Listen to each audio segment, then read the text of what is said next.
అట్లాగే ఉంటది కదా. దాన్ని అది తెలిసి కూడా అంగీకరించినప్పుడు ఇంకా దాని మీద ఎక్కువ డిస్కషన్ కూడా వేస్ట్. ఒక ఏడాది పాటు అయితే వెయిట్ చూడాలి, తర్వాత ఇస్తేనే తీసుకోవాలి. అంతే.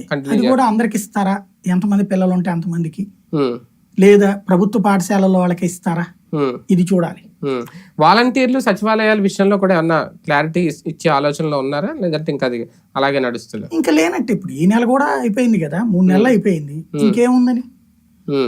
ఇప్పుడు ఒకటేంటంటే ఒకవేళ వాలంటీర్లు పెట్టదలుచుకుంటే తెలుగుదేశం కార్యకర్తలు పెట్టుకుంటారు. అంటే వాళ్ళని ఏదో అవసరానికి, ఇప్పుడు మనకు కూడా కొన్ని చోట్ల వరద ప్రాంతాల్లో పిలిచారు అనేది ఒకసారి, తర్వాత మళ్ళీ వాళ్ళకి జీతాలు అయితే ఇవ్వలేదు, ఇప్పటికే పెండింగ్ లేదు. అంటే ఏదో అవసరానికి పిలవడం పంపడం, ఈ డ్రామా ఏదన్నా అవసరమైనప్పుడు గ్యాకేయడం ఇది.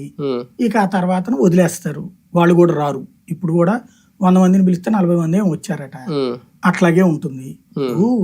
వాలంటీర్ ని మనం అదేదో ఒక 5,000 పనివాడు కిందను చూడకూడదు, పని అమ్మాయి కింద చూడకూడదు. విషయం ఏంటంటే వాలంటీర్ ఇంటర్లింక్డ్ విత్ 50 ఫ్యామిలీస్ అనేది చూడాలి. 50 కుటుంబాలకు సంబంధించిన సమగ్రమైనటువంటి అవగాహన ఉన్నటువంటి వ్యక్తిని ఆ రూట్ లో చూస్తే డెమోక్రటికల్ గా నీకు ప్రయోజనం.